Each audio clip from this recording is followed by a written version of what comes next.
இருக்கும். 22-30 டேஸ்க்குள்ள சடச்சடச்சுன்னு வெயிட் குறைஞ்சிட்டாரு.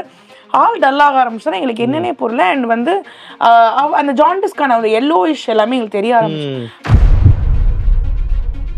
எங்கள் கூட இந்த நபர்கள் யாருமே வந்து எங்களுக்கு எந்த ஹெல்ப்புமே பண்ணல. ரொம்ப வைராக்கியமாக இருந்தோம். நான், அம்மா, மாமா 3 பேருமே. எக்காரணத்தை கொண்டும் டேடி விழுந்தாலுமே யாருக்கிட்டையும் ஒத்த பைசா நம்ம வாங்கி நம்ம பண்ணக்கூடாது.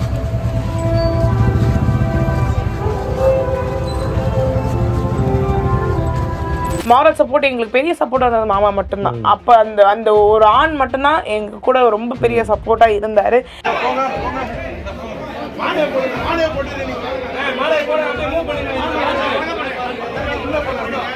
ஒரு பயங்கரமான ஒரு பாசமுள்ள ஒரு அப்பா.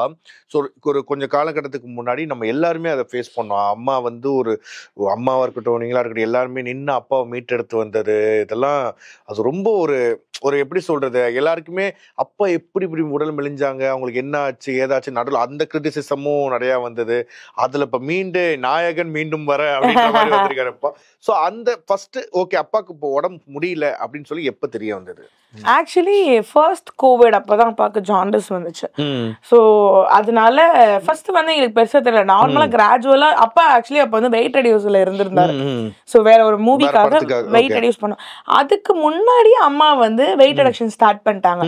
ஸோ என்ன ஆயிடுச்சு, நாள் கணக்க அந்த ப்ராப்ளம் அப்புறம் என்ன ஆயிடுச்சு, ஹஸ்பண்ட் ஒய்ஃப் 2 பேருமே வந்து வெயிட் லாஸ் ஆக ஆரம்பிச்சிட்டாங்க. ஹஸ்பண்ட் ஆனதுக்கப்புறம் ஒய்ஃப் 2 பேருக்குமே வந்து ஏதோ இருக்கு போல அப்படின்னா அப்பெல்லாம் இல்லை. அம்மா வந்து ஓவர் வெயிட்ல இருந்தனால முன்னாடி அம்மா வந்து ஒரு 4 years ஆஃப் ப்ராசஸ் அம்மாவுக்கு வந்து வெயிட் ரிடக்ஷன்றது. டேடி வந்து கிராஜுவலாக ரிலீஸ் ஆயிருந்தா எங்களுக்கு தெரியல. ஸோ அட் ஒன் ஸ்டாப் வந்து 99ல இருந்தார், அப்படியே கட் பண்ண 85 வந்துட்டாரு. 99 அப்படியே ஒரு 1 வீக்ல இருக்குமா, அது அரௌண்ட் ஒரு 20 டேஸ் இருக்கும். 22-30 டேஸ்க்குள்ள சடச்சடச்சுன்னு வெயிட் குறைஞ்சிட்டாரு. ஆள் டல்லாக ஆரம்பிச்சா எங்களுக்கு என்னன்னே புரியல. அண்ட் வந்து அந்த ஜாண்டிஸ்க்கான அந்த எல்லோயிஷ் எல்லாமே எங்களுக்கு தெரிய ஆரம்பிச்சு. ஸோ அதுக்கப்புறம் செக் பண்ணால் ஜாண்டிஸ் ஃபுல்லாக இருக்கு அப்படின்றதுனால, அண்ட் வந்து ட்ரிங்க்கும் இருந்ததுனால கொஞ்சம் கஷ்டம். இதுக்கப்புறம் கவுண்டிங் டேஸ் அந்த மாதிரி ஒரு கிரிட்டிக்கல் ஸ்டேஜ் அவர் கொண்டு போனாங்க. ஸோ அப்போ நாங்கள் உடஞ்சி உட்காந்துருந்தோம். ஆனால் அப்போ வந்து எங்கள் கூட இந்த நபர்கள் யாருமே வந்து எங்களுக்கு எந்த ஹெல்ப்புமே பண்ணல. நாங்கள் வந்து ரொம்ப வைராக்கியமாக இருந்தோம். நான், அம்மா, மாமா 3 பேருமே. எக்காரணத்தை கொண்டும் டேடி விழுந்தாலுமே யாருக்கிட்டையும் ஒத்த பைசா நம்ம வாங்கி நம்ம பண்ணக்கூடாது. நம்ம கிட்ட என்ன இருக்கோ இல்லையோ, விற்கிறோமோ விற்கலையோ, நம்ம கிட்ட இருக்கிற காசை வச்சு மட்டும் தான் நம்ம கிட்ட பண்ணணும். ஏன்னா இன்னைக்கு எத்தனையோ நடிகர்கள் ஹெல்ப் கேட்டிருக்காங்க. அந்த நிலைமை வந்து அப்பாவுக்கு நான் கொண்டு வரக்கூடாதுன்னு ரொம்ப நாங்கள் ஸ்ட்ராங்காக இருந்தோம். அண்ட் அப்போ வந்து எல்லாமே எங்கள் கூட இந்த நபர்கள் எல்லாமே என்ன பயந்தாங்கன்னா, நாங்கள் ஒரு ஃபோன் பண்ணால் ஐயோ இவன் காசு கேட்டுருவானோ இது மெடிசனுக்கு அப்படின்னு. நாங்கள் கேட்டது என்னென்னா, நாங்கள் வேறு விஷயமா ஏதாவது கால் பண்ணியிருப்போம், எப்படி இருக்கீங்க என்ன ஏது நாங்கள் நார்மலாக கால் பண்ணியிருப்போம். அப்போ கூட அவங்க எங்கள் ஃபோன் எடுக்க மாட்டாங்க. அண்ட் அப்போ கூட இருந்த நபர்கள் இப்போ யாருமே இல்லை. அப்படி விட்டுட்டு போனவங்க இன்ன வரைக்கும் வரல. ஆனால் இப்போ வந்து ரீசன்ட் டைம்ஸில் எல்லாமே வந்து திருப்பியும் வராங்க, ஃபோன் பேசுகிறாங்க. ஓ திருப்பி ரொம்ப நல்லாயிட்டான்ப்பா, அவன் கிட்ட வந்து எல்லாமே இது இருக்கு, அதனால இப்ப நம்ம போய் திருப்பி ஓட்டலாம் அப்படின்னு வராங்க. பட் ஆனா கண்டிப்பா அது நடக்காது அப்படின்ற ஒரு நம்பிக்கை. ஸோ அந்த ஒரு 3 years ஆஃப் லைஃப் வந்து எங்க லைஃபே அப்படியே புரட்டி போட்டுச்சு. ஏன்னா வந்து லிவரும் வந்து டேமேஜ் ஆயிடுச்சு அப்படின்றாங்க. ஸோ இன்னைக்கு என்ன பண்ண, லிவர் டிரான்ஸ்பிளான்ட் வைக்கணுன்றாங்க. இது நம்ம எப்படி ஹேண்டில் பண்ண போகிறோம், ஏது பண்ண போகிறோம் அப்படின்னு தெரியலன்னு. சரி அப்போ எங்களுக்கு எங்கள் 2 பேருக்கும் ஒரு பெரிய சப்போர்ட்டாக மாரல் சப்போர்ட் எங்களுக்கு பெரிய சப்போர்ட்டாக இருந்தது மாமா மட்டும்தான். அப்போ அந்த ஒரு ஆண் மட்டும்தான் எங்கள் கூட ரொம்ப பெரிய சப்போர்ட்டாக இருந்தார். And by God's grace Nakkeeran அங்கிளுக்கு வந்து இந்த விஷயம் தெரிஞ்சதுக்கப்புறம் டாக்டர் தர்மா அங்கிள் வந்து எங்களுக்கு ரெஃபர் பண்ணாங்க. ஸோ அதுக்கப்புறம் டேடியோட லைஃப் வந்து கொஞ்சம் கொஞ்சமாக கிராஜுவலாக ஆயுர்வேதிய மூலியமா நம்ம வந்து அவரை கொண்டு வரலாம் அப்படின்றத நாங்க ப்ரூவ் பண்ணோம். ஸோ அண்ட் வந்து அப்படியே கட் பண்ணி பார்த்தீங்கன்னா ஒரு 8 monthsல திருப்பியும் டேடி வந்து பழைய வெயிட் கெய்னிங் வரும்போது எங்களை விட சந்தோஷப்படுறதுக்கு ஆனால் யாருமே இல்லை. ஆமா, அப்போ கூட அந்த வீடியோ ஒரு நல்ல ஒரு ஜீன் மெட்டீரியல் போட்டு பாடி பண்ணி அதுதான் இந்த ஒரு கம்பேக் வீடியோவா. அதான் உண்மையிலேயே. ஏன்னா ரோபோ சங்கர் அப்படின்றவர் வந்து எப்படின்னா எல்லாருக்குமே ஒரு பரிச்சயமான ஒரு நபர், எல்லாருக்கும் ரொம்ப பிடித்தமான ஒரு நபர். அவர் எப்படி சொல்ற, ரோபோ வந்து ஓகே நம்ம அந்த ஒரு படத்துல கூட ஒரு கேரக்டர் ஒன்று பண்ணிருப்பாங்க, இந்த கப்பல் நினைக்கிறேன். அதுல வந்து ஒரு அண்ணன் ஒரு கேரக்டர், ஒரு ஏரியால ஒரு அண்ணன் இருப்பாரு, அந்த மாதிரி பார்க்கக்கூடிய ஒரு நபர் தான் ரோபோ சங்கர் அவர்கள். ஸோ அப்படி இருக்கும்போது அவரு இப்படி ஒரு சிச்சுவேஷன் வரும்போது வருத்தப்பட்ட எவ்வளவோ பேர் பிளெஸிங்ஸ் அண்ட் பிரேயர்ஸே வந்து கொண்டு வந்திருக்கு. அது உங்களுடைய உழைப்போட சேர்ந்து அது ஒரு நாங்க பணம் 2-3 ஈசிஆர்ல பங்களா ஒரு 25 இடம் நாங்க வாங்கல. உங்களை மாதிரி மக்கள்கள் இந்த மாதிரி ஒரு பாசிட்டிவான மக்கள்களை தான் அப்பா நிறைய சம்பாதிச்சிருக்காரு.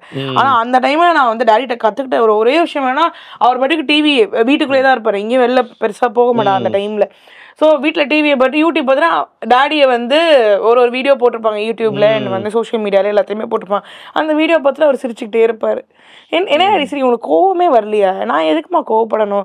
என்னால் அவனுக்கு 1 லட்சம் வியூஸ் வந்திருக்கு, அதெல்லாம் அவன் எவ்வளோ சம்பாதிப்பான் எனக்கு அதெல்லாம் தெரியாது டிஜிட்டல் மீடியா பற்றி. ஆனால் ஏதோ ஒரு 10 காசு சம்பாதிக்கிறான்ல, அவன் குடும்ப சந்தோஷமா இருக்குல்ல, அது போதும் அப்படின்னாங்க. அந்த பீரியட் ஆஃப் டைம் அவர் சிரிச்சுட்டே கடந்தார். அந்த விஷயத்தை தான் நான் கற்றுக்கிட்டேன்.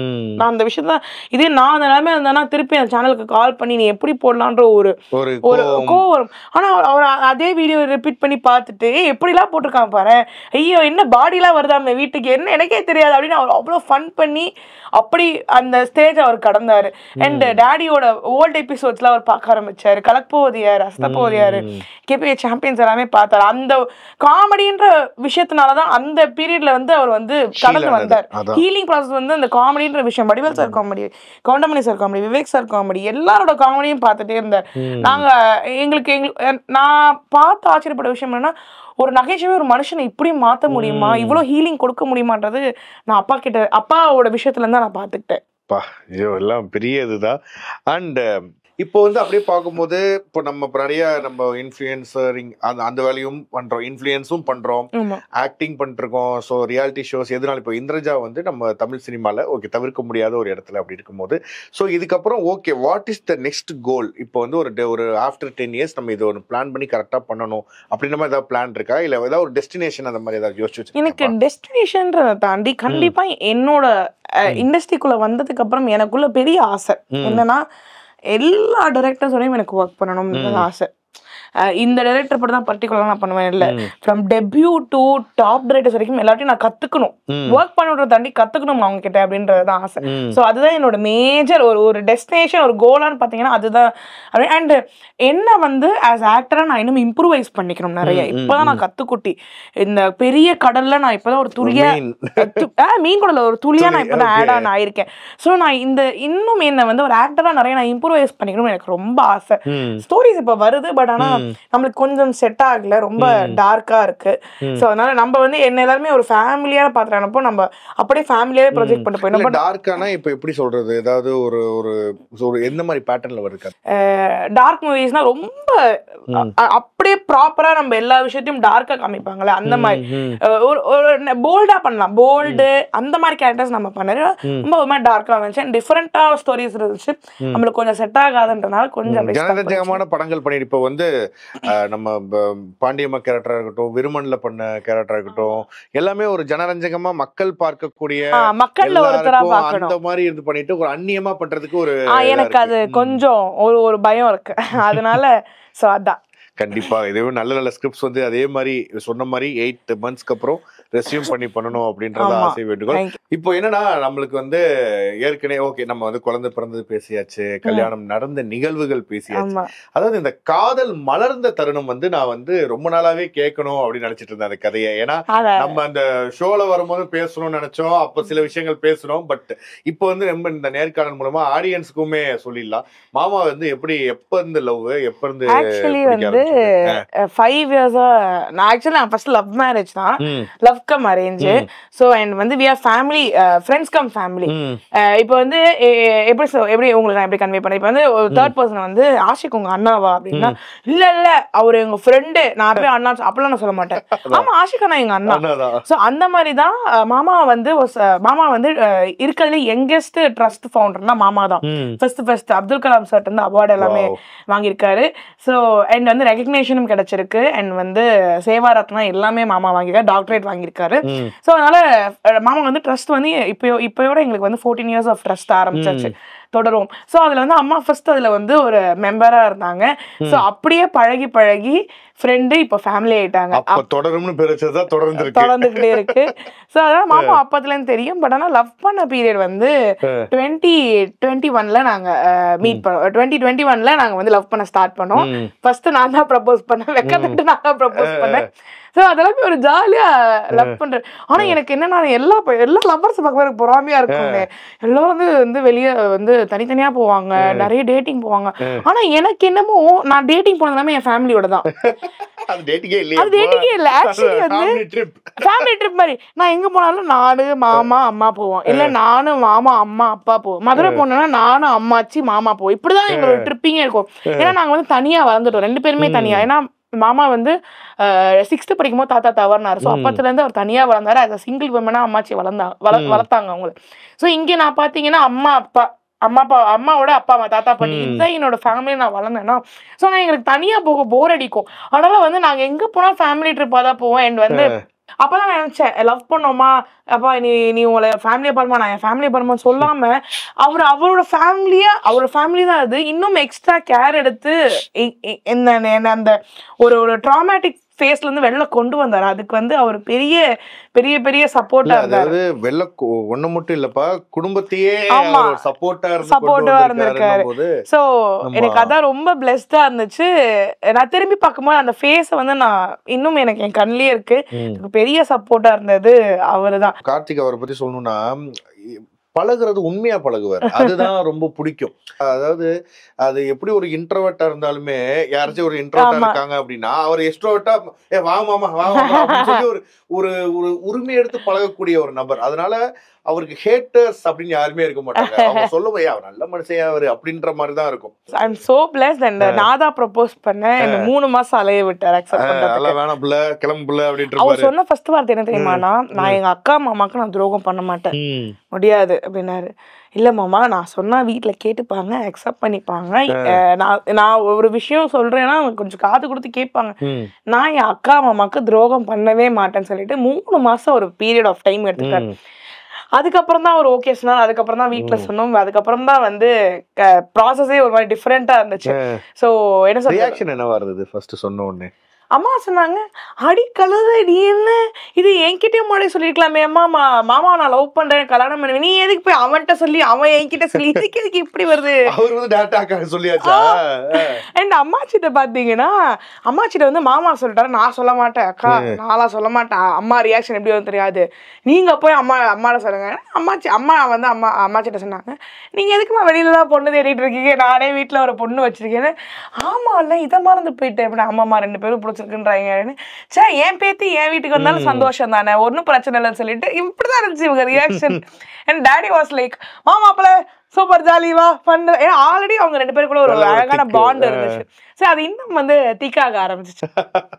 Super amazing. அதாவது நம்ம சொல்லுவாங்கல்ல, அதாவது கல்யாணம் வந்து ஏற்கனவே மேல வந்து டிசைட் ஆயிடுச்சு, எழுதிருக்கணும் விதியில, அவ்வளவுதான் விதியில என்ன எழுதிருக்கோ அதுக்கு ஏற்ற மாதிரி அப்படி நடக்கும் அப்படின்னு.